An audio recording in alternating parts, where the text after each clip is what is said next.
people of the reefing world, this show is based on what it's like to be at some kind of reef keeping conference and then go back to the hotel or after dinner and you're hanging out in the lobby with a bunch of people talking about reef stuff. That's where the real conversations happen. So in the interest of having real conversations, we don't care about our language all that much because I think that stops real conversations from happening. We don't necessarily lean into it except for the times we do. But some people seem to be a little, ooh, pearl clutchy about language. So we do this at the beginning and say, hey, get ready to clutch your pearls. This is Reef Beef.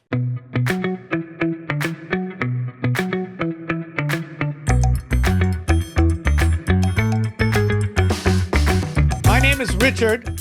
My name is Benjamin. And today, on a very, very special episode of Reef Beef, we have our guest, Adam Staude.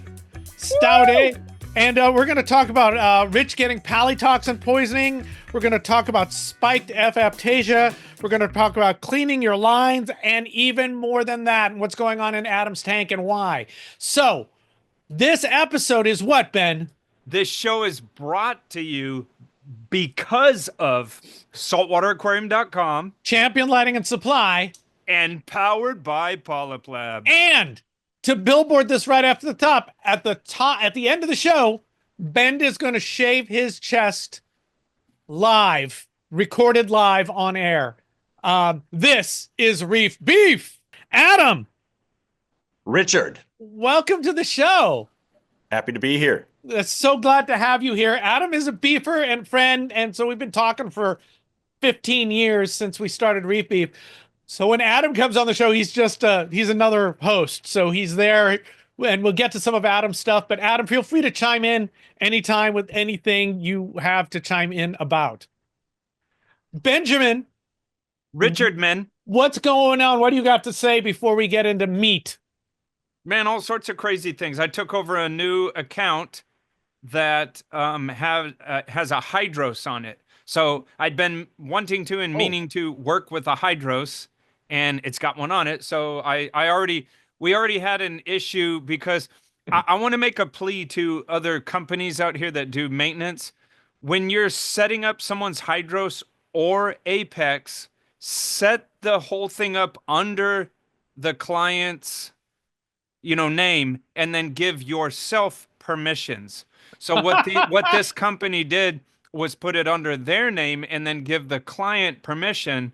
So it got locked up, and then it's like an awkward phone call. The lady was calling them saying, hey, I need you to, and then I was like, man, bypass them. And I called Coral View directly, and they had to record me saying that I gave permission. It sort of didn't make any sense. I had to be recorded saying I gave permission to this other company to give me whatever, control over it. And I was like, I don't know how I'm, it seems like they would need to be recorded. But anyways, that's how Coral View did it. Just me saying that, and then right away we dumped her account, made her the top of the account, and gave myself permissions in it. I just think that's very short-sighted for a company to. Yeah, but at the same time, what do they give a shit if they're not getting paid anymore? Yeah, but then they get weird phone calls, like, hey, you did, and then it's a whole thing. Don't do that, dude. That's like saying we're all in this world together. Fucking everyone's out for themselves, man. I'm not. I'm with you. No Skrilla, no Filla. No Skrilla, no Filla. I don't know what that means. But I think the hydros is neat, and I'm starting to get into it. What I've got a Soul, which is the pump. I'm using it for my calcium reactor, and I like it. I'm a little still confused by how to do things over in the hydros world. How are you getting along with that? Man, I have several of the people over there. I'm friends with or know, and then I met some other. The guy that walked me through it. I met for the first time. Is very clear and concise and helpful, and walked me through all this stuff. It was totally. Yeah. Totally cool. Oh. Great, customer support. Great. Well, the walkthrough, I think, is the key. It's like, we all look at apps and stuff and go, I can do it. And I open the hydros thing and I just went, I can't do this. This is not naked into the world user friendly. Well, I mean, it's like you get used to any certain, if you had an iPhone and then you switch to, Android, it's like, you're confused for a little bit. Yeah, somebody sent me some screenshots of what I wanted to do, and it was like, oh, okay, and then it was pretty easy. Adam, what automation do you have? Oh, I'm an Apex guy. So I was going to Okay. say, I used gyres before with the Hydro stuff, and that's like Greek to me. So even getting that configured was a learning curve. But like you said, everything has a learning curve. Righteous. Don't fuck it up, Ben. New Don't- tech, Yeah. new tech Yeah. and Ben don't mix. Yeah, Ben Yeah. will fuck it up, but it's okay. I'm like a caveman. It's Learning okay that opportunity. it's okay that he fucks it up because it's other people's tanks. Yeah. Fucking Ben Johnson fucking up other people's things. I got a bunch of stuff going on. I think a lot of them are short, so I'll try to get through some of them. Oh, I did want to say before that, we talked about bias in episode 132. And Alex Guara wrote today that he thought it was great. And he said, instead of saying bias, we should say conflict of interest. We're worried about people who have conflicts of interest, not about people who have bias, because everyone is biased. It's a dumb thing. But what we're worried about is complete and total conflicts of interest and hidden conflicts of interest. People who are lying to you by saying, I love Apex, but Apex is really paying me to say that. That's the kind of stuff we're looking for.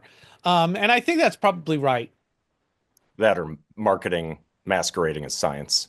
Right. Great. Money and all of a sudden it's, a person saying the science is behind it and the money's going into their pockets. It's Like Right. if you work Cringy. for the company in discussion, you should probably say that right away. Right. Like Telegram, he always blasts people for that on Instagram too. He's always calling people out for not disclaiming their affiliations up front. Yeah. And I think that's all good. So I think that's better. Stop using the word bias. But you're dumbing down the conversation. Say what you really mean, which is conflict of interest. Dig it. My chest skin feels agitated. Saltwateraquarium.com. .com. .com. That's it. Saltwateraquarium.com. They've got an app that you can use. Where would you use this app, fellas? The best place to use that app is when you're making love to your partner. There you go. That is the best time to use this app. And when you order stuff from the app or from the website, it comes really quick because they've got 3 distribution centers across the United States of America. And usually when I buy F-Aptasia, because apparently I'm the person who's keeping Frank getting new cars and a new house, I order it by 11 o'clock, and I swear it's in the mail by 1. So that's pretty great. So saltwateraquarium.com. What else do they have, Ben? They've got discounts and stuff, right? Yeah, they have discounts for human people. Yep. And they've got helplines and text. So check them out. What's their website? Saltwater. Aquarium.com. Aquarium.com. Check them out. My chest skin feels agitated. Remember I got a Stripey Yep. and I put it in my main tank? Did he mess up already? I just took it out like 5 days after that. Bro. I was just watching him and I was going, I'm so nervous about this, with my, my big, with my Javania and the Rhizotrochus, and I don't forget That would be it. embarrassing. And I caught him out. I'm getting better. I can't believe I'm getting better at catching stuff. I caught him out in like an hour and a half. I cannot believe you could catch anything out of there. Yeah, and I should get the video of this. Every single tile fish, all of them were in the trap at the same time, like immediately. And it was one of those small traps. I'm thinking smaller traps are the way to go. The giant traps, I think. Is it that goldfish bowl thing with the magnet that you pull it? I'd love to use that in my tank, but I can't. There's no room. No room. Yeah. It's just a little plastic one. I don't have it right here. Trapdoor on it. It's a pull door. Yeah. You drop it. You undo the tension and the door drops. Most of those are large. This is a little one. It was a acrylic one that's held together with those silicone rubber bands. I forget the name, and I'm not going to go look it up right now. But it was super easy to put in. I put it right at the top. All the tile fish went in, and then they hung out in there. Like, so you bait it, And then you leave and you bait it, and then you leave and you bait it and you leave, and you figure eventually he'll go in. And every time I would check on it, the tilefish are just hanging out in it. Hey, Bob. Hey, John. What are you doing? Um, and then the stripey, I just started squirting food in from the door, and the stripey would come and look at the food, and then he went right in and I went bloop, and I got him real quick. I was very excited. But he didn't do anything. You were just anticipated him doing something. I got scared. So really, this is about you, Richard. It's totally about me. And then I went back to aquatic collections, and they have big ones in every tank with every kind of coral in it.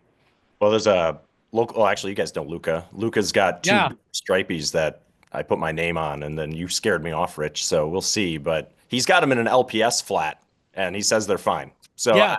I don't know. I really want some though, because you guys know my Aptasia is a rife. Yeah, it's So I just got scared. So I have like not super limited experience, but a little bit of limited experience. I have a stripey in someone's 300, the size of my hand. It's pretty big boy, and he's decent on Aptasia, but he leaves it there, and the Aptasia stays like shrunken and sort of out of the way. So I sort of feel like he'll mess with Aptasia, but not as effectively as a copper band. Yeah, I think that's right. Well, that's a good transition into my Majano issues, because that's why I got the stripey, maybe to eat Majano. So I also discovered that those not filefish I was saying before, tilefish, the filefish, I got some of the biota ones, and I noticed in one of my lab tanks where there were 2 of those fish that there were no Majanos, but there were Majanos in every other tank. So I caught one of those fish out, put it in another tank. The Majanos are gone. He's eating those Majanos for sure. I got a wild one and put it in another tank, and those Majanos aren't going anywhere yet. How long have you had it? About a month. Yeah. I've even had it take months before they will nibble at Aptasia. Yeah. So it might just mean that the wild one just needs a lot of time. And then in the 4th tank, I've got the stripey and a Klein's butterfly, and there are still Majanos in there too. So I'm going to kind of leave those alone and see what happens. But I mean, this is what we always say about biological control, right? Like you can't say, oh, throw peppermint shrimp in there and your Aptasia will be gone. Do this, do that. Like it's a bit of a gamble. Yeah. Yeah. And I don't want to put a filefish in my main reef, because I'm even more scared of that than a stripey. Well, that's my beef today, actually. Let's hear it. Let's do it now. Stance on biological controls. Because Adam has a beef. Yeah, because I think you're definitely right in your intent that they're not guaranteed, they're not surefire, and they often have side effects, right? But it was you guys and your hatred for hermit crabs that kept me away from hermit crabs for so long. And finally, with my hair algae problems, that was the key, as far as I can tell, was hermit crabs. Hermit crabs? Blue-legged? I threw blues, reds, red tips, a whole bunch of them, electric blues, Halloweens. Yeah. I went for a variety because there's an herbivore. If something grows, there's a mouth that eats it, right? And so tangs wouldn't touch it, urchins wouldn't touch it, but the hermit crabs did it. So you've heard it from Adam. Don't listen to Rich and Ben. Exactly. Sometimes, but not very often. Well, that's always the problem with generalities, right? Yep. So, I had a bunch of hair algae in my display, and I pulled a bunch of Euphilia out. They're not Euphilia, they're Fibromophilia or whatever they're called now. Rheophilia. And I put them in a tank in the back, and I got a bunch of Mexican turbo snails, right? Is that what they're called? Is that what big ones. The big ones. And there was a lot of long algae, and they mowed it down in 4 days. So yeah, sometimes it works. What are you trying to say, Richard? I'm saying don't listen to generalities. Generalities are there to help you. They're not there to tell you how to rule the world. Well, and in an attempt to grow Aptasia to feed a Bergia culture, I set up an end-of-line system, Rich. Yeah, nice. My auto water change dumps into it's probably a 3-gallon vat, little tray, and then that overflows to drain. And the Aptasia are growing very nicely in there, but now I'm starting to see bubble algae, hair algae, stuff that looks like Chetomorpha, really wiry algae in there. None of that's in my display. So it's just another evidence, same water supply, but Yeah. with the lack of herbivores in there, it's going crazy. Yeah. Herbivores are the shit. Yep. The other thing I did for Majanos is I started spiking F-aptasia with sodium chloride. Sodium Sodium hydroxide, chloride? sodium hydroxide, sodium Okay. hydroxide, 2N sodium hydroxide. And so in a thing, 1 ounce of F-aptasia, I put 2 syringefuls of sodium hydroxide and shake it up. Or actually what I do is, you know, at the end of F-aptasia, there's still a lot of goo in there, but there's no more fluid. You can't suck it up. Then I just start putting sodium hydroxide in there and use the leftover powder or goo as a carrier for the sodium hydroxide. Well, I was trying to think when I saw that you wrote that, and then I was thinking, they're both bases. They're both high pH products, right? Calcium hydroxide and sodium hydroxide? Sodium hydroxide and F-aptasia. Well, I'm not sure we actually know what's in F-aptasia. It's proprietary. Right, but aren't those confuse me a little bit because I'm only just assuming, but I always just assume any of those, pretty much any of those white sludgy aptasia killer products. It's all calcium hydroxide to some extent or another with other things added to it. It seems pretty clear that calcium hydroxide is the carrier, what I call the carrier, the toothpaste maker.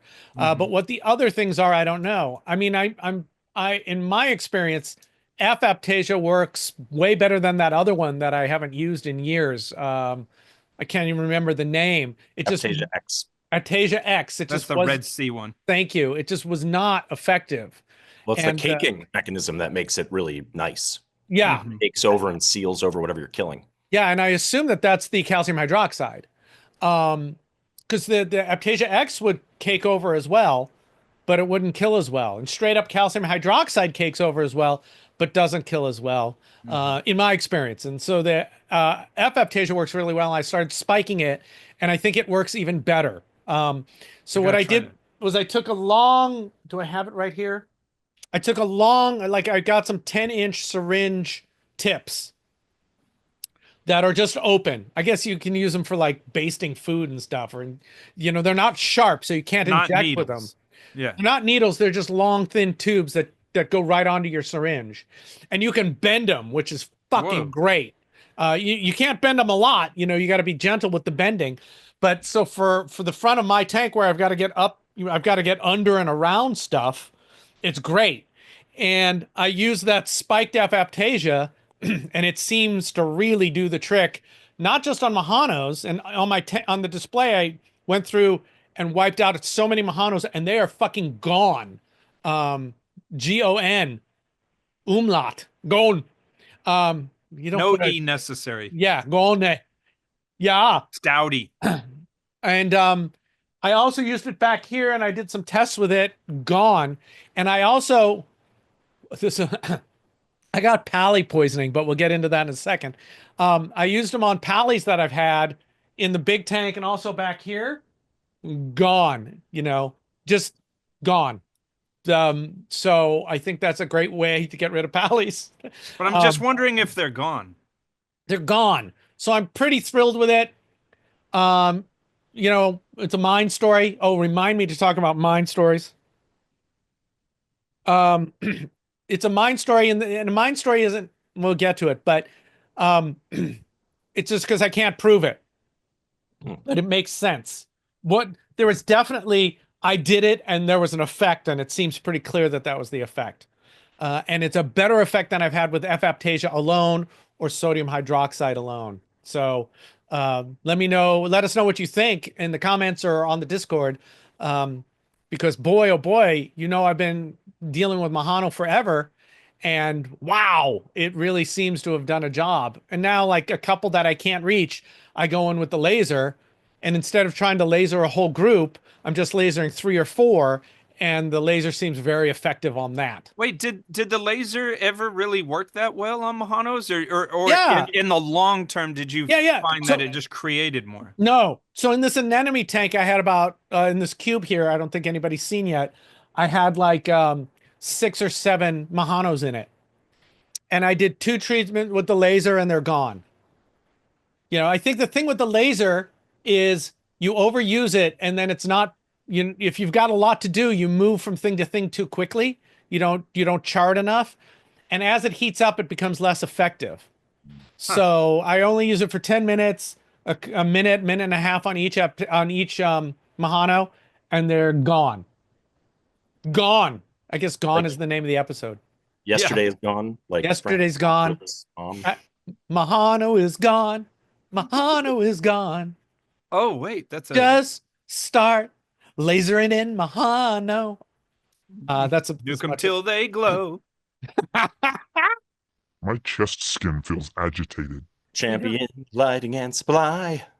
That's Champion. Todd. He's your guy. Yeah. When you need something fast, you give Todd your cash. Champion Lighting and Supply. You just did it. Champion Lighting and Supply. I've got an actual product to talk about for Champion Lighting and Supply. The Ocean Sea Wave. It's I can't show you a picture of it because it's on the tank back there, but we'll cover it more. It's a thing that turns and you put your power head on it and it turns in the tank so you get a sweep wave of current across your tank. Now, it might be a little harder to put in some displays, but you could certainly aquascape around it. But for the tanks I have in the back that are like grow out tanks, it is an amazingly wonderful piece of kit because you can put whatever pump you want on it, and you can change the how quickly it sweeps and the angle it sweeps by, and it's great. I was going to put several pumps back there. I'm only going to need one now, and I'm kind of thrilled with it. And you could also put, if you want to wave sometimes, I've got it on a timer so it goes off, and then there's a standing wave sometimes instead of a moving standing wave. So the Ocean Sea Wave, it's pretty cool. They're making all kinds of versions of it for bigger pumps and smaller pumps. I think they're great, and you get them at Champion Lighting and Supply. Take us out, fellas. Champion Lighting and Supply. Champion Lighting and Supply. Todd's your guy. Get your cash. My chest skin feels agitated. I got pally poisoning. Welcome to the club. Yeah. But wait, but maybe you didn't. Yeah, but again, I was the one who said maybe I didn't, so Ben is fucking with me. I was removing stuff from the display or one of the tanks back here. Oh, it was the tank back here. So I pulled off some frags plugs that had Majano on them, and I was scraping them off. And as I'm scraping them off, I'm holding them, and I realized that on my hand for the last 30, 40 seconds has been a pally. Oh, shit. And it's a pally. It's a green one with a bright green or bright yellow center. And I went, oh, that's not good. So I got it off. I put it back in the water. I went and washed my hands immediately with soap for a long time. Finished up with the tank. Went and sat down and was talking on the Discord with people with Salem. Salem was quasi butthurt, but not really, about something that was going on in the Discord. Semantics. About semantics, about a thing, and it was like, no, dude, we're talking in general. We're not picking on you, but you gave us a good example. I can't remember what it was. Maybe one of you guys can. It was a title. It said, this does this. And it was like, wow, does it? It was about aquabiomics, like having a new product, and he was feeling sort of hopeful about it. But again, I think he works with them, not for them, but works with them a little bit. Yeah, which is going to get us into Mind Story in a little bit. Well, yeah, and it was about Mind Stories because he was saying sometimes Mind Stories are too cynical. Yeah, okay, so I'll do that beef right now. My beef is a Mind Story is a term that we specifically came up with to take away the baggage of the word bullshit. Okay? The Mind Story is something that seems like it should work. You've got some decent evidence that it should work, some compelling thought that it should work, but you haven't really shown that it does what you think it's supposed to do. So when we say Mind Story, and we made it up, so we're owning it and we're telling you what it means. This is not literal, meaning figurative. This is what Mind Story means. A Mind Story means we don't have enough information to know if it's really true or not, and we're waiting. So when someone goes, oh, that's just a Mind Story, they're dismissing it, but not in the way they dismiss it when they say bullshit. We're dismissing it when someone says it's just a mind story. We're saying we're waiting for more information. Need more evidence. That's all that we mean about that. So that's what mind story means. So use Snake it. oil. Snake oil's the bullshit. Mind Yeah. story. Be hopeful. We just Right. don't. Right. That's a great. Like, Yeah. As Adam says, snake oil is what we mean when bullshit. Mind story does not equal snake oil. Well, skepticism is great, but it can morph into cynicism, and then cynicism is just being too dismissive. I would switch that up. It's perfect, except I would say skepticism is great. Cynicism, not so much. I thought that's what I just said. But I don't like it can morph into. Oh, It's like the thing we were talking about bias before. All these words just run into nothing. And if we try to keep a little wall around, what is a fucking refugium now? It's a place where I put monkeys, cigarette butts. I don't know. So yeah, that's why I don't want skepticism to turn into a bad word. Skepticism is not a bad word. Cynicism, that's not so great. Yeah. There, soapboxes. soapboxes. So I was playing with a Palytoxin because I'm an idiot. I didn't notice it. And then I'm sitting down, I'm typing to Salem, and I notice I'm being a little dicky. That's what Palytoxin does to you, turns you into a dick. And all of a sudden, I feel nauseous. At Like I go, oh God, am I going to fucking puke and shit at the same time? Yes. Oh, this is not good. And then I start sweating. And it's like, wow, did I eat something and I'm going to puke and shit and sweat at the same time? Yes. And then my nose starts running.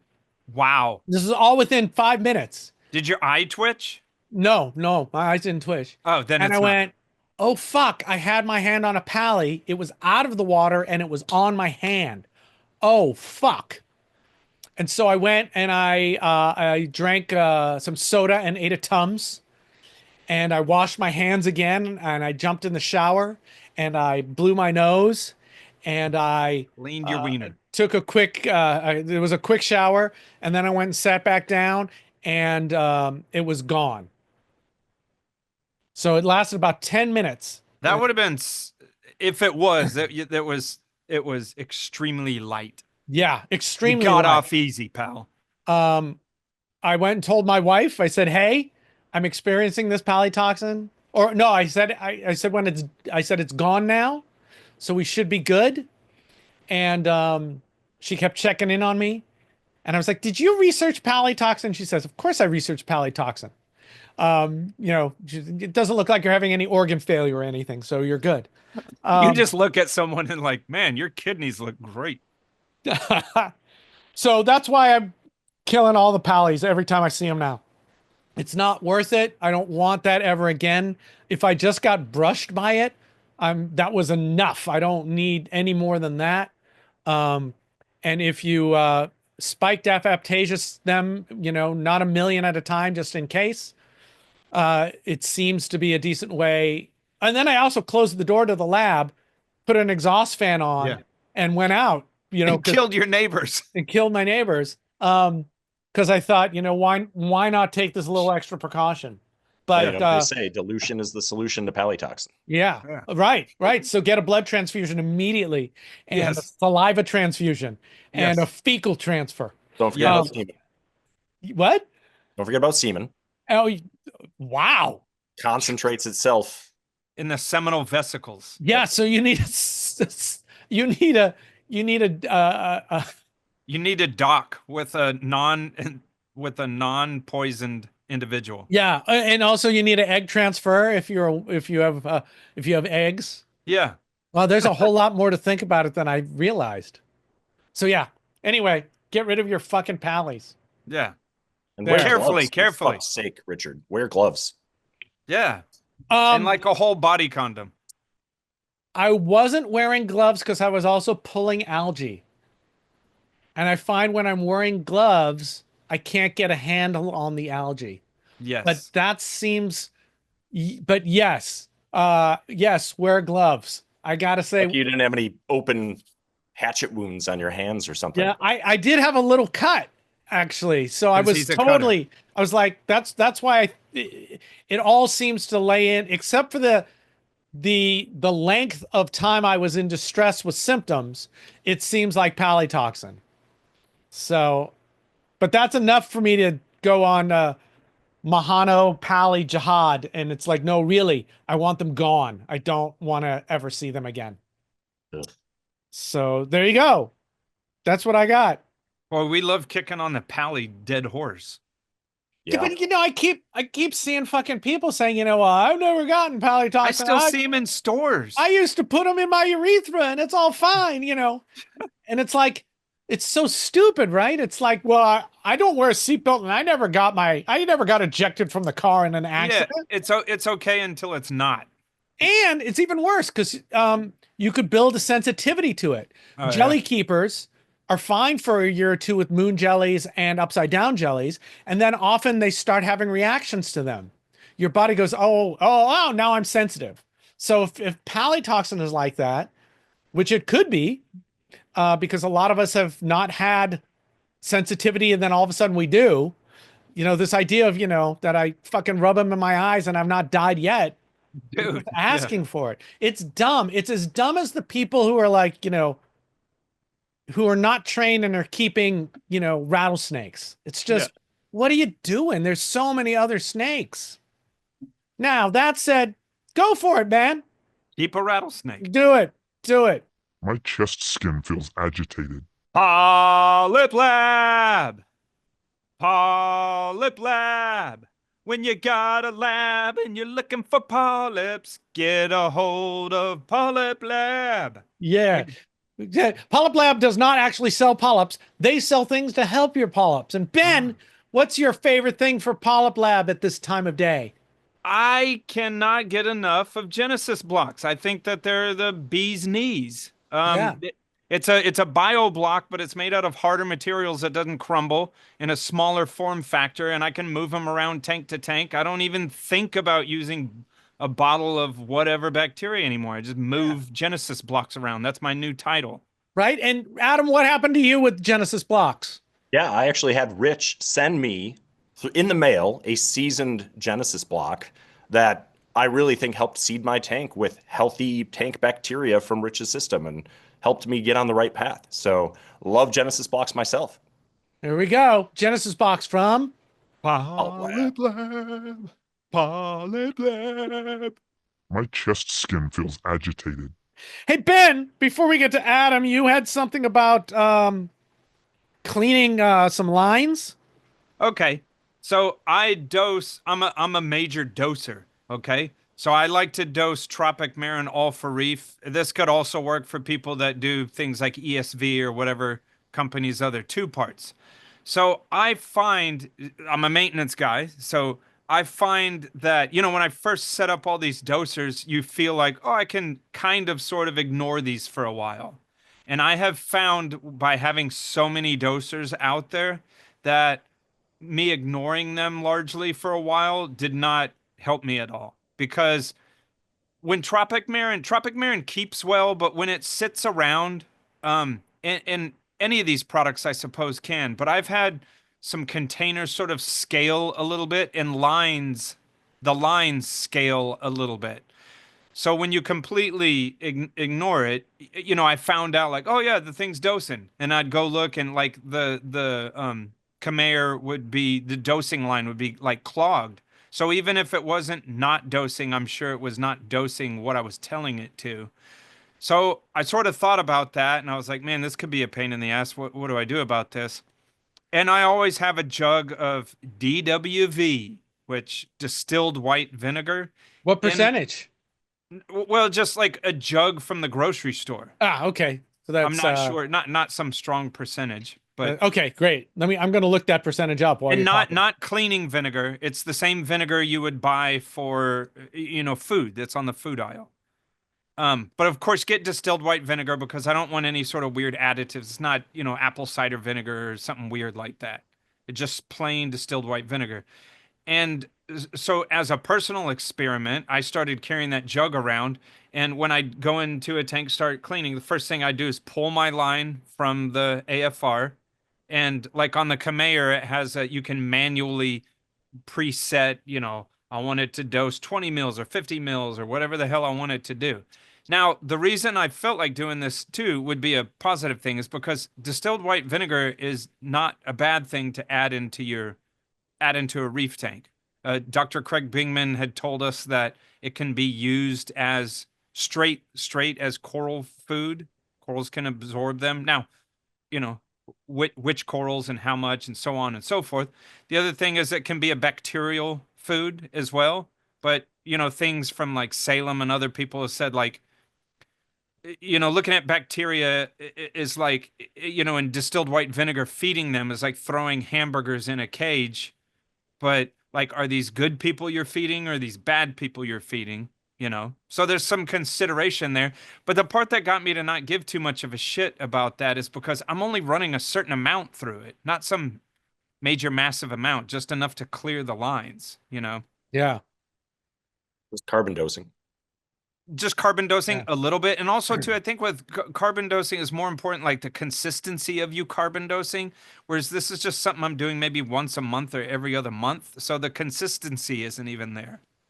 And it's cleaning your lines pretty good. Very well. And this is for chemicals, right? Yeah. Yeah. Okay. Okay. So I'm not going to fight with you on that. Oh, damn it. Okay. I'll fight with you on that. Calcium carbonate buildup in there. Yeah. So that's good. For feeding tubes, like at the Academy at Steinhardt on the big tank, we used to have like an auto feeder, which is like what I have on my tank. It's a thing of water, and water comes into it and overflows into the tank, and you pour your food in there and it doses it out slowly over time, right? Oh, that's just a big version of what you have on the back of your tank with that Exactly. CPR thing. Yeah. Exactly. And over time, those lines get fouled with biogoo, and vinegar just feeds that. So we used to fill those lines with sodium hydroxide and just let them sit for a couple of hours filled. And then we turn the system back on again and let it slowly dose. And it hits your pH a little bit and your alkalinity a little bit, but not, if you've got a 12-foot dosing line that's a foot in diameter, you don't want to fill that and then dump that into your 10-gallon tank. But that was on the 220,000 yeah, gallon reef tank, right? but here, if I did that here, it's a half-inch RO line that's 2 feet long. So I'm not really worried, and then you drip that into your tank over time and boom, everything's fine and you've cleared the goo. So that's what I thought you were going to say. But I think for chemicals that you want to dissolve shit, the acid is better than the base. And let me be more precise on something. What I would do is, let's say like it's a 200-gallon reef tank. So I might send like 20 mils of distilled white vinegar through it while I'm then starting to do some other things. And that the sort of thing I got a kick out of is because you could, if you let it sit for a little bit, then you could see all the carbon dioxide getting liberated from the scale in the line. Yeah. So it sort of get foamy and whatever. And, I would probably do it several times now. I wouldn't sit down and do an equation, but I would be mindful of, okay, how big is this aquarium and how much distilled white vinegar am I sending through this line? Yeah. But generally, like I said, I clean larger aquariums, so it was like not much of a factor. Just as long as I got the line completely from start to finish, completely filled with distilled white vinegar that would sit there. Now, I would maybe, depending how scaly the line is, I would send it through a couple times. Now, before I would throw that line back into the AFR, I would take a container of RODI water. I always have that with me, and I'd flush it a little bit too. Because I don't know what would happen, but I was thinking about distilled white vinegar getting into the AFR container and what would that do and so on and so forth. And so I would flush it then a little bit, and then I would also get it back in the AFR and sort of not flush it, but get AFR back in the line all the way till where it's dropping back into the tank, and then I was done. Yeah. Well, the other thing people have done with that is you take the intake and the outtake line of the dosing pump and you put them both in a cup of vinegar and you just run it overnight. Overnight would be overkill, but okay. Yeah, or overnight just because it's like I'm going to sleep now. Yeah. Yeah. So that's great. How often do you think you're going to do that? I had never done it before, so some of them were awfully scaled out. Um, um, and I'll have another thing to add to it. So maybe I might think about doing that once every 2 months or so. I'll start over time. I'll find my rhythm with it. But the aside is, I also found another thing is when you set up a doser, you do sort of tend to ignore it. Now, doing this little this little exercise that I did, it made me pay more attention because I found out that I think some of these dosers had gotten locked up or I hadn't changed the tubing set or whatever it was. If I'm putting my hands on something and observing it, I was like, oh crap, a couple of these dosers weren't dosing or were clogged or whatever, and I just assumed they were working. So Yeah. it's that like Schrodinger's doser. Like if I don't know if it's working, it's probably working, but it's probably not working. That's the name of the episode, Schrodinger's doser. Schrodinger's doser. How? So if you haven't done it in a while, I'd check and recalibrate those because if you're trying to dose a precise amount, you think that would change. So I get, I guess since I'm a maintenance person too, in my versus a hobbyist, all the stuff I do to a tank, I'm as much as I can, I'm trying to be precise as long as it's expedient. So that's another thing is, at least with the Khmer, it's easy to sit there and calibrate it real quick, and you keep that little 10 mil graduated cylinder they keep with it. So I actually was doing that too. Now, I don't find that it's off that often, but the whole exercise of recalibrating a Khmer doser, it takes 2 minutes. Like, is it necessary? I do it a lot because it doesn't take very long, and I find that it does creep off a little bit here and there. And so, in the hopes of being precise, I mixed hey, I'm pumping distilled white vinegar, and I am also recalibrating when I do this. Just depends what you're dosing, right? Like my Khmer little XR Wi-Fi pump, whatever the hell it's called, is running my ammonium bicarb, and so it's only getting 25 mils twice a day. You don't want that to creep up and all of a sudden dump 100 in or 50 or something. So it's and like you said, it's super easy just to do it. It's a quick thing. Yeah. Yeah. On the flip side, I never do it. Calibrate. Yeah. I mean, if it creeps over time, maybe it doesn't matter. Yeah.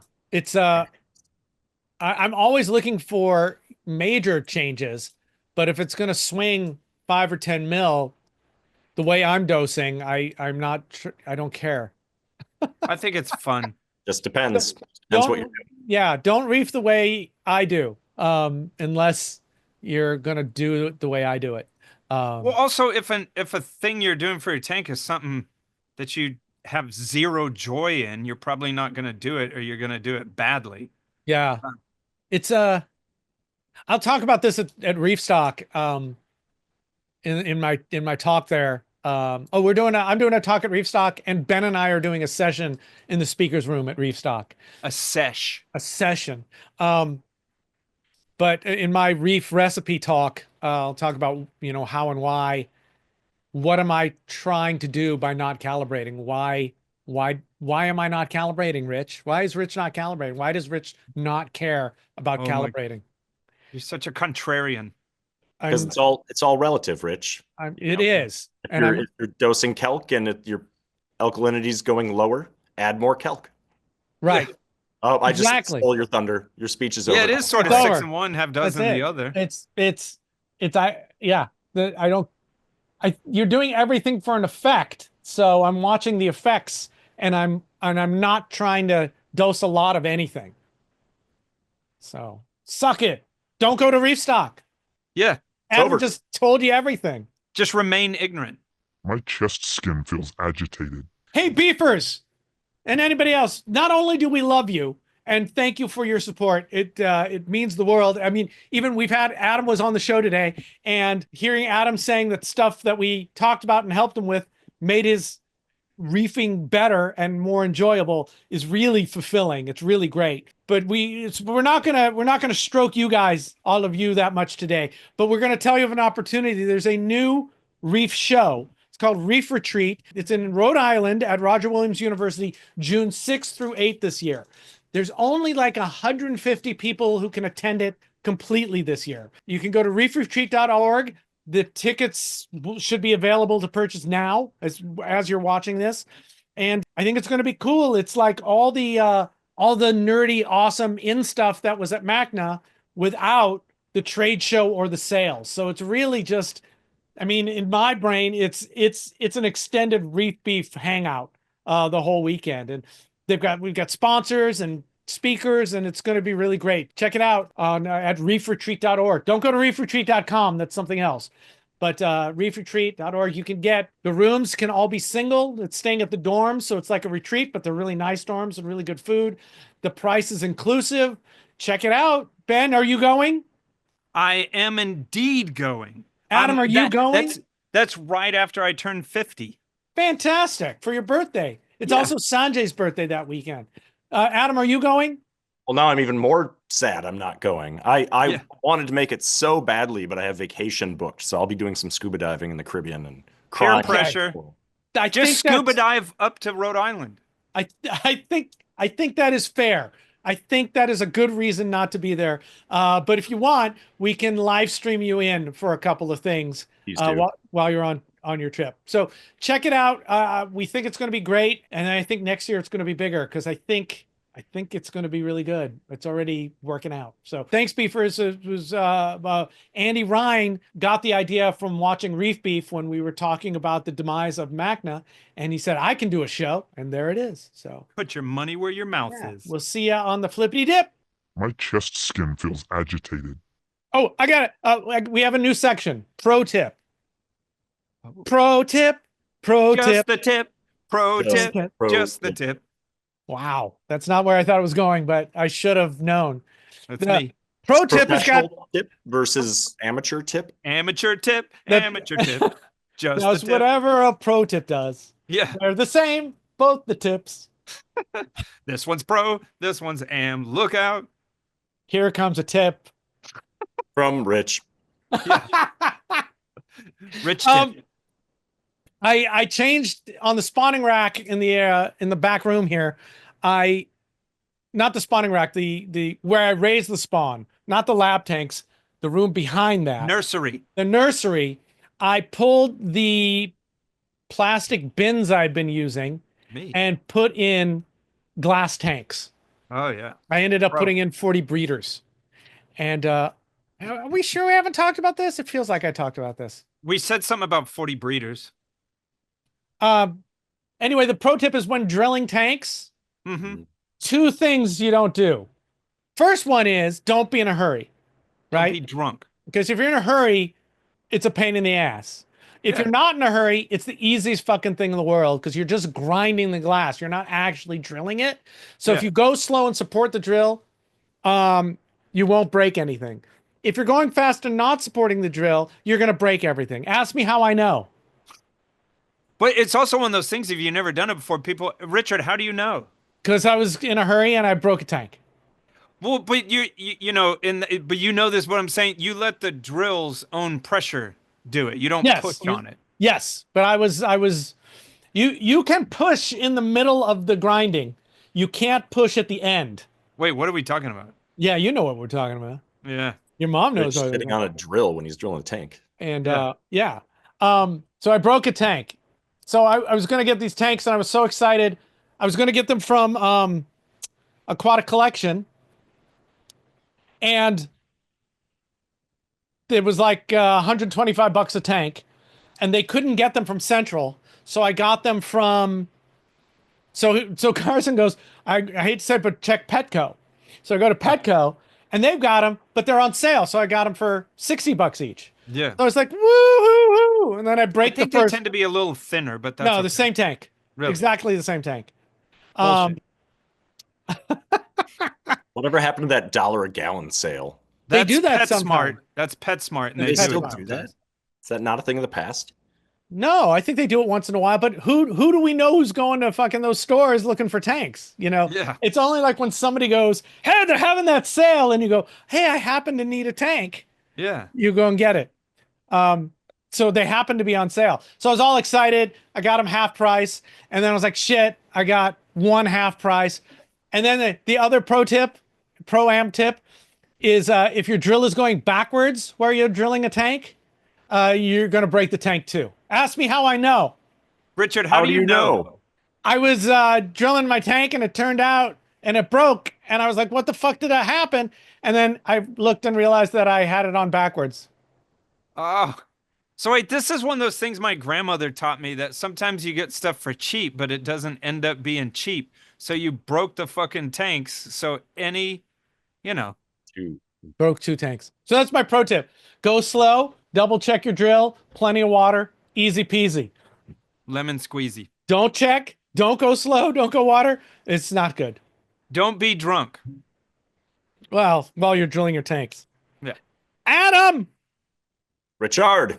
you want to talk about your trip through tank starting with dry rock and algae and phosphate and flow and herbivores? Where do you want to start? Too many things. I think my beef, which most people are realizing these days, was when I started this tank in 22, dry rock was all the craze. All the kids were doing it. Sterile tanks, avoid pests. It's great. And it was a absolute effing disaster. So keeping coral alive, no microbiome, crypto, nice hat, love it. It's just a mess. And so I had a beef for years about the back to what we talked about. It's the marketing science masquerading, or marketing masquerading as science again, where, hey, dry rock is great. This is the way. And then you do it and it sucks. And I've been doing this not as long as Ben, but I've been doing this for about No one has 130 years now. Yeah. Always used live rock and it was great. So that's more of just me beefing about that. But I think that's a good beef, and I want to dig into that just a little bit because we've seen so many things come and go, and I always like to let the million monkeys of reefing play with it for a couple years before we jump on the bandwagon. We saw it with oh my God, can I even remember it? What was the one with the kitty litter, Zeo? Zeovit method. Zeovit, and all these things happen, and then a few years later they're gone, right? Biopellets, or they've morphed into like this little niche thing that you use in this particular instance temporarily, so there's all these things. So when the dry rock was coming, it was like, oh yeah, okay, if that works, that's great, let's see. And we think that a huge chunk is missing from it, but what convinced you to do it? What specifically? Ryan BRS was setting up his 360 at the same time I was planning my tank.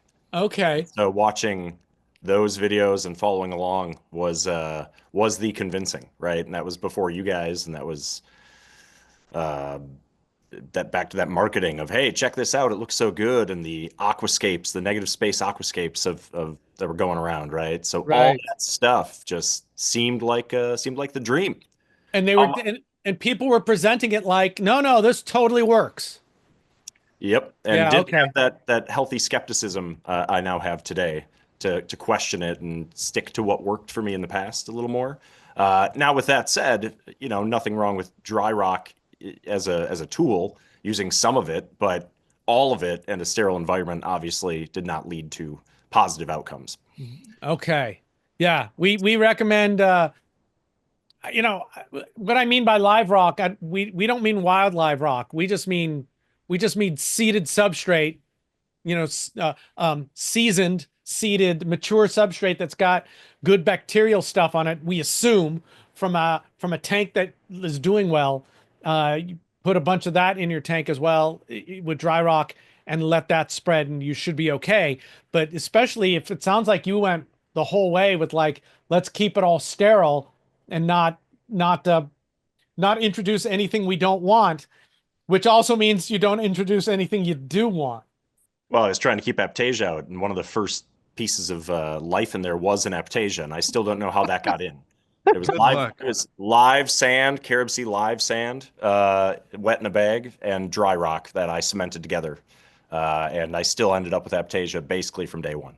Wow. So, just goes to show life finds a way. Da, da, da, da, da.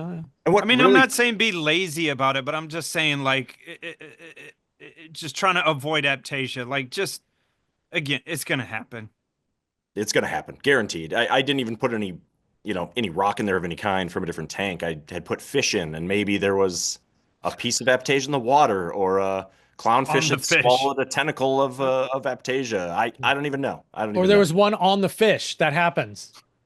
So, Yeah, An it was aptasia growing on the covered fish's yellow face. tang. so when you Yeah. get a new fish, make sure you rub it with a towel on both sides. Yep. It's, no, we saw. I'm sorry, on the Discord, somebody posted a picture of somebody who had a tang for sale, and they had it laid out on a towel with a ruler, and the God. picture said, this is a 6-inch tang. If you're interested, let me know. And it was like, why are you laying a fish on a terry cloth towel?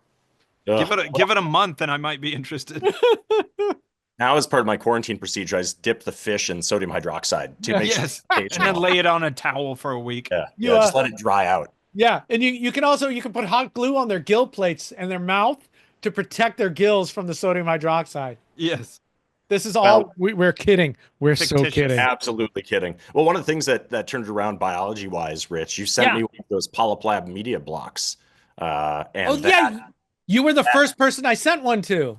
it was so I went through 2 iterations of adding coral, because it's like, oh, get biomass, get biology, get whatever, and most of them just withered away. They looked fine for a day or a week, and then they melted, just RTN'd overnight.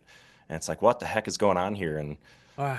after all the bouts I had with, algae, we'll get to that, but putting that media brick in after a few weeks could have just been time. But mine story is I added that, things started turning around. So now we're to a point where we've got more or less a thriving reef tank. Fuck. That's great. Thank you for that. Yeah. Ben and I say shit. We don't know if anybody actually does it. So to hear, Well, we're wrong sometimes, apparently. shut the fuck up. We're talking about good stuff now.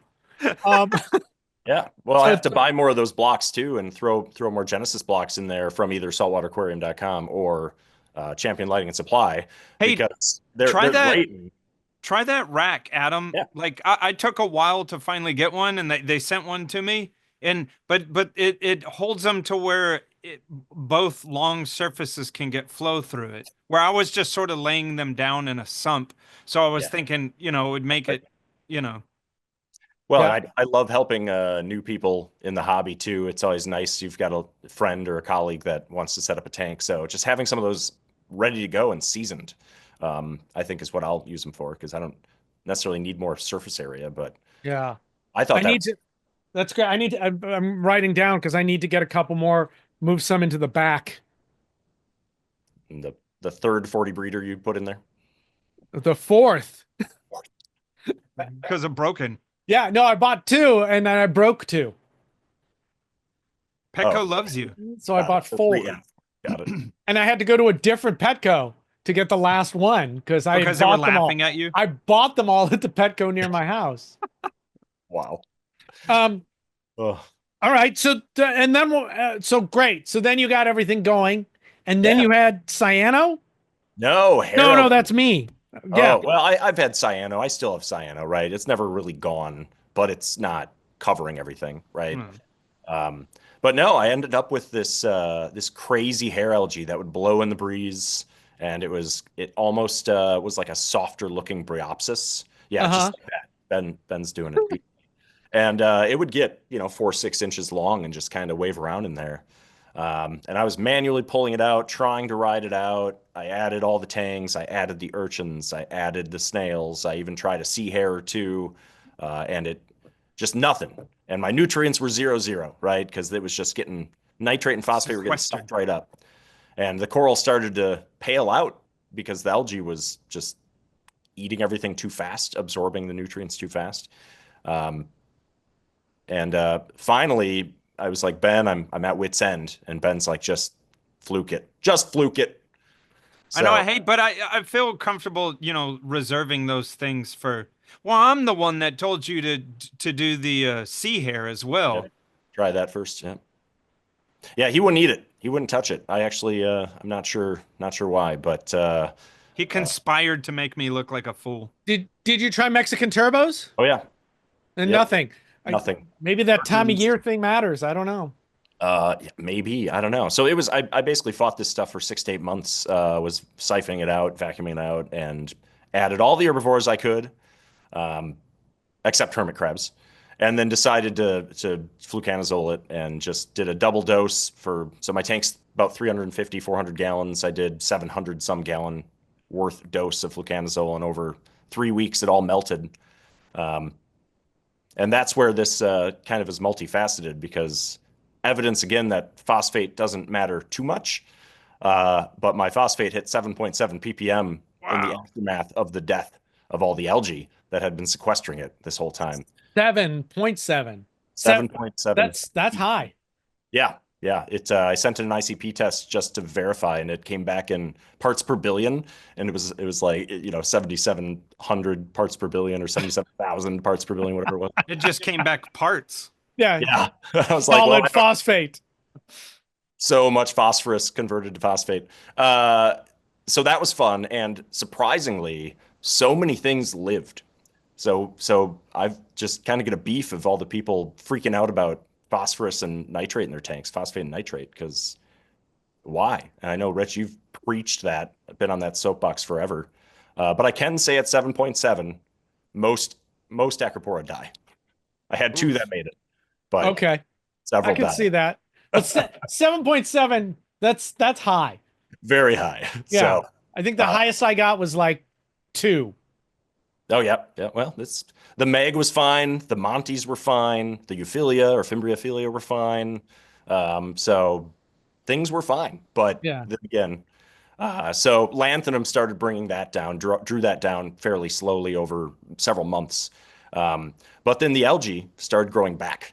Ugh. Dun, dun, dun. So pissed, because I'm like, oh, it was gone. But of course, fluke doesn't. Why I did this? Nothing lasts forever. And so that's where I broke down, and I got the hermit crabs, and And the hermit crabs. crabs. Yeah. Yeah. So you just needed to find something that would chew on it, and you keep trying until you get something. You make the best guess with what other people say work, and if it doesn't, you try something else. Yep.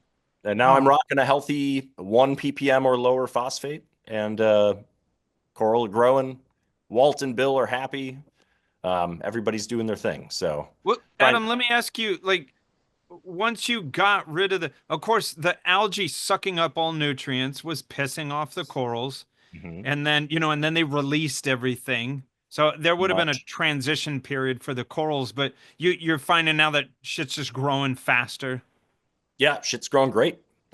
So there's a variety it's a mixed reef. There's a variety of stuff in there, and growth tips on the acros, and the Montes growing and everything. So the most sensitive thing I have in there is probably, I don't know, maybe a Bill Murray or something, right? It's nothing crazy, but there's several species, and they're growing great. So yeah, 24 ppm nitrate and 1 ppm phosphate. I'm using Rich Ross's lanthanum method, and it's doing pretty good. But what is that method called again?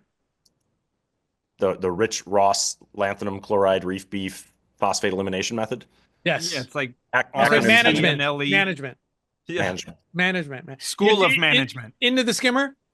Into the skimmer. Yep, into the body of the skimmer. Great. And then skimmer dumps into a mechanical sock? Nope. Oh, it pulls out the particulate. Yeah. The trick with that is you have to have a very low amount of length.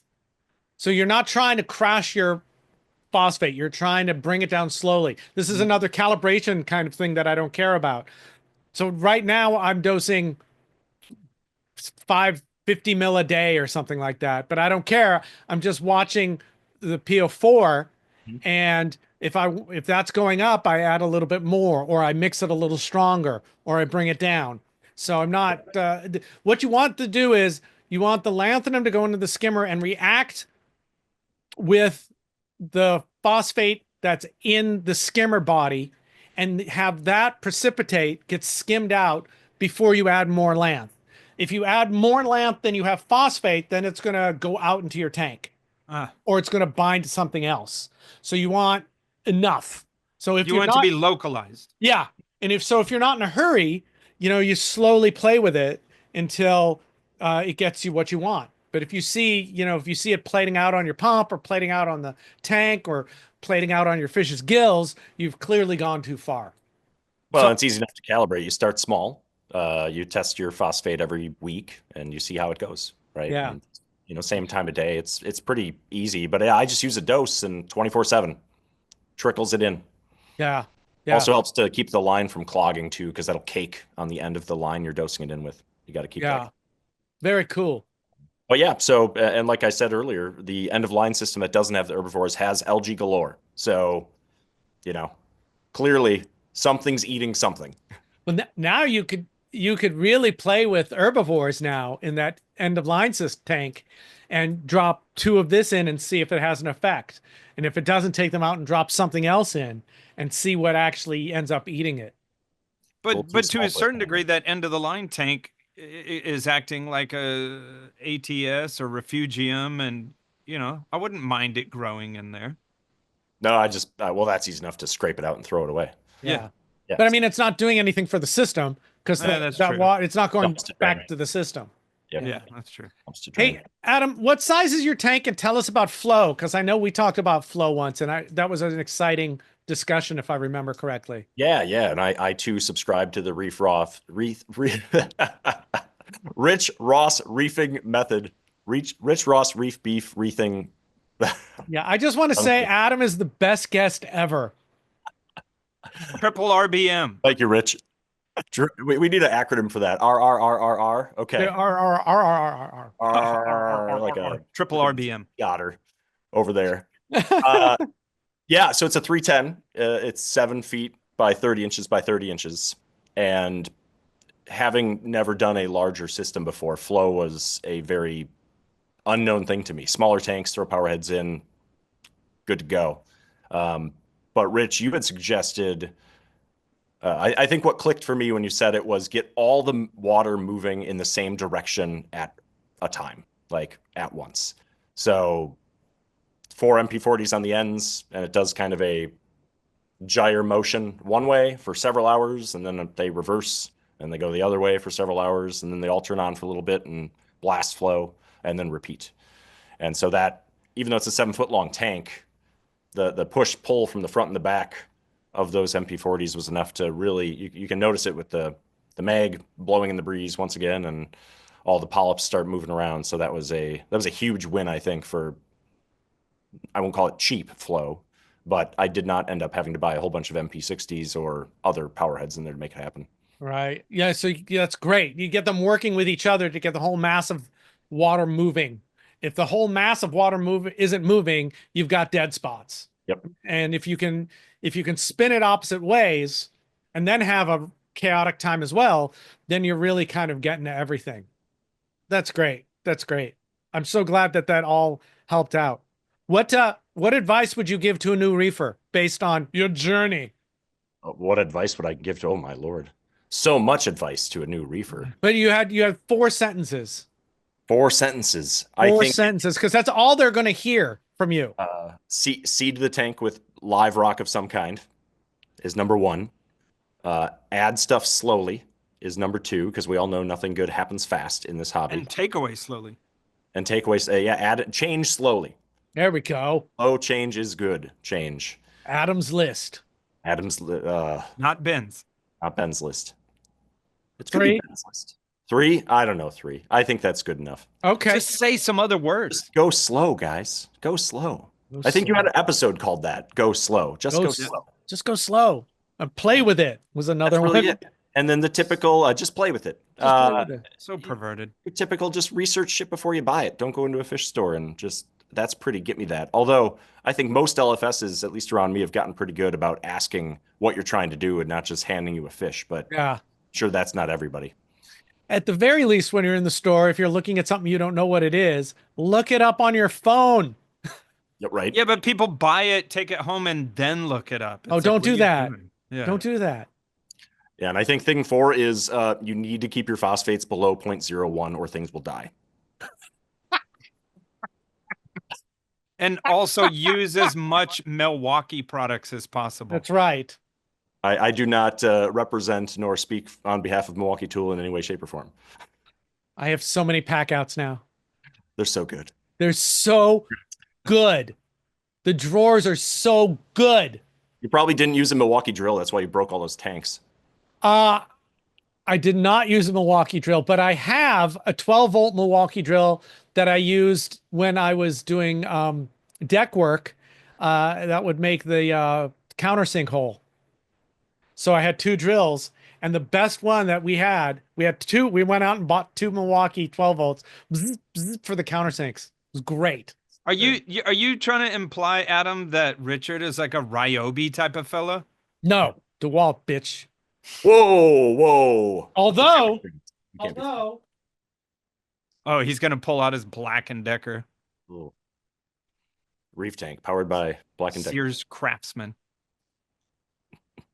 We've got the transfer pumps now, which are really nice. I wonder how they hold up with salt water. Oh yeah, yeah, those look pretty cool. Yeah. Oh yeah, dude. The PVC shear is the best. Mine's broken, but I'm so lazy I haven't sent it in yet. Just got to send it in, Ben. The PVC shear. Have you ever? I was gonna ask you this, Ben. Did you ever try plumbing a tank with PEX? No, they're not making it. It could be interesting one day. To my knowledge, rigid. they're not making it that size, or do they have 1 inch? Yeah. Betcha they do. Yeah. Oh yeah. No, I think I think I've got 1.5 in my house for some of the main lines for the PEX. So I don't know, like a return line just feels and to do instead of like gluing Upanor, PVC. like Upanor, the one that because I would want no metal fittings. No, it's all plastic. Yeah. I think we're all waiting for somebody else to try it. Man, I think that someone else is me. But I had to tell you too, like to a certain degree, like, yeah, it makes sense. But also to people that are decent at plumbing like me, it's like, but it's a dumb argument, right? Because it'd be like, there's no skill in it. But it's like, yeah, just do the plumbing and get past it. There's also no skill in plumbing. It's really, you just Well, Do there the definitely is. but you Hard just do plumbing. you do the instructions. The big thing, I guess, with PEX is that you could fudge it more, right? Yeah. Yeah, And I mean, I as long as could- you cut it and you're done. It's so Well, easy. I could plumb out a tank in 10 minutes versus 4 hours. Oh, well, then you should use PEX. I'd like somebody to try it because seeing it done in my house, it's like can't believe Damn. this stuff lasts for a lifetime or whatever. It'd be really interesting. So, okay, let's do this. People listening, if you use PEX in a tank, let us know if you have. And No, if you because have- I want to do it first, Richard. okay, don't just tell me then. Just tell me, don't tell Ben. And if there's good reasons not to use PEX, let us know. And good reasons are not, well, I think it off gases demons. Don't you know? We need more than a mind story about PEX.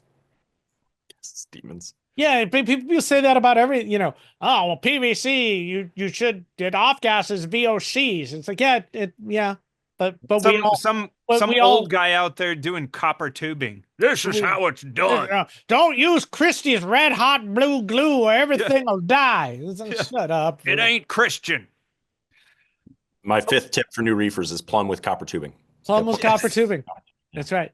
If it's a fish only system But make sure you jacket your copper tubing in a larger copper tubing with BPAs. and run the water between the two tubes. Yeah. Not to mention the other thing that really turned my tank around was the Eco Aqualizer. That thing. Oh, yeah. Oh my gosh. A couple of geniuses that did that The instructions on that do say wear your underwear. because I wrote it. When only install it in your underpants, Yes, Captain Underpants. Captain Underpants. Okay, we've got one more thing. When we hit 1,500 subscribers, Ben had promised that he would shave his chest on the show, and then Ben's a liar, and so he didn't. So now we're at 3,000 subscribers plus, and Ben is finally caught up to this. So Ben, and you're gonna shave that chest hair and do what with it? I'm going. So I have a little figure of a little clownfish, and I have a little figure of a cow, and so I'm gonna get 2-part epoxy resin and encase this little fish and the little cow and my chest hair in a blob of resin. Now it's gonna take a little bit because I have to polish it up, and I'm gonna hurry with it though. But what remains to be seen is how are we gonna run the contest to who wins this this artifact. That's This a good reef question. beef artifact. If you have ideas about that, let us know. And so Ben, I'll turn it over to you. I see you've already undone Disrobed. what is on your? So you can't show nipples on the interwebs, and so I have Close these your reef computer. beef pasties Either wait, wide open your computer or close it. wide open. Yeah, because there's a big shadow on you, and we can't actually see what's going on. Well, Okay, here, I'll just now stand up. show us your chest. Okay, he's got Reef Beef podcast Pasties. stickers on his nipples, and now he's going to shave his chest for the people who are So this listening. this is from Amazon. This is the reef beef sponsored, Straight razor. straight razor. And I disclaimer have for those that are weak stomached, now is the time. Yeah, don't. Yeah, look And away. look, I have a plate to catch, and I've learned you have to go at an angle so you don't slice. No shaving cream, you're just raw dogging it. Raw dog. This is how you do it. I'd hate to see Ben lose a reef beef sticker and nipple on air live. Oh, there is a big. He's doing it. There's a big open space on his chest. Are you going to do your whole chest or just the half? No, man, just a little bit. The whole half. You got to do the whole half.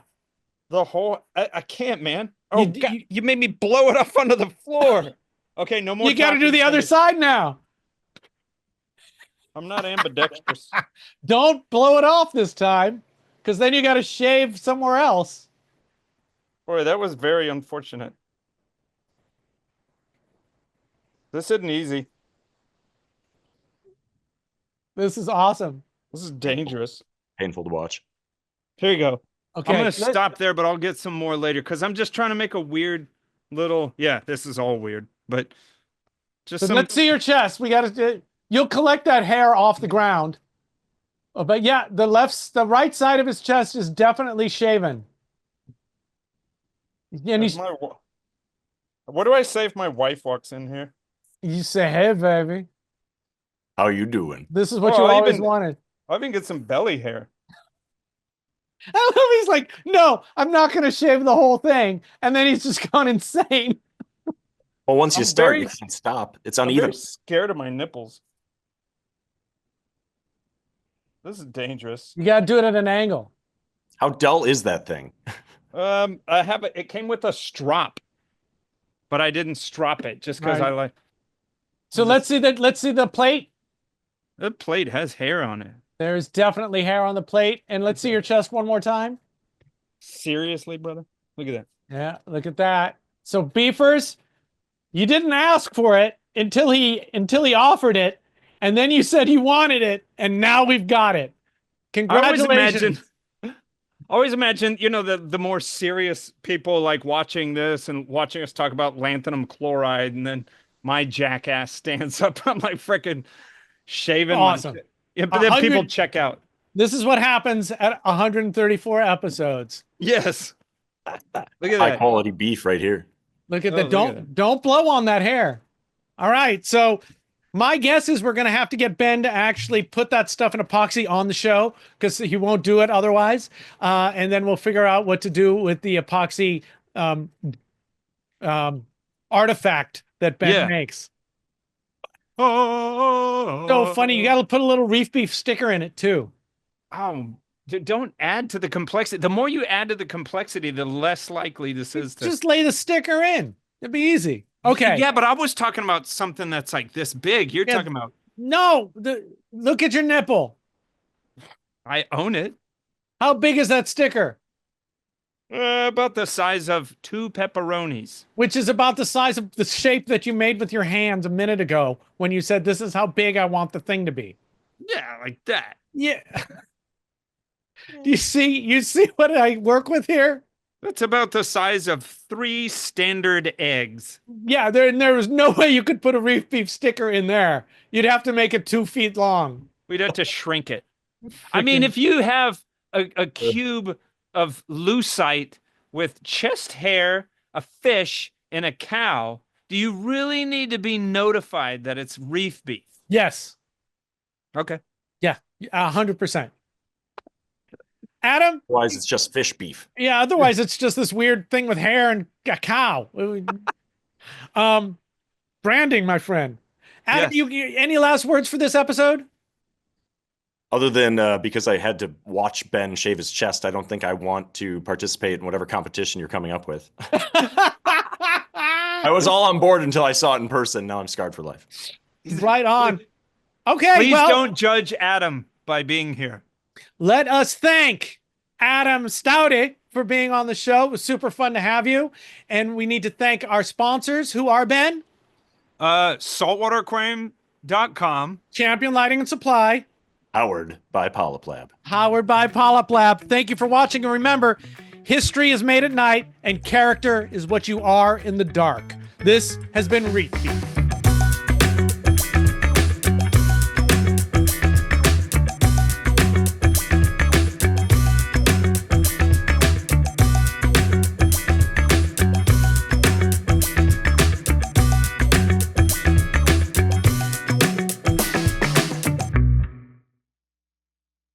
My chest skin feels agitated.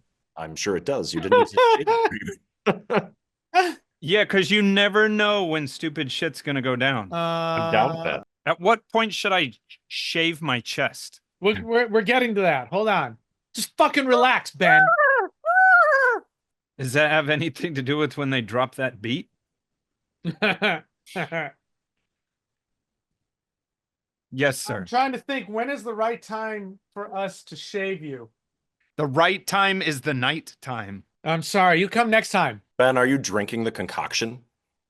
I love chia seeds, and I'm drinking a massive amount of chia seed, and that's how I'm going to reseed and repopulate the green growth in the yard. Is episode 134.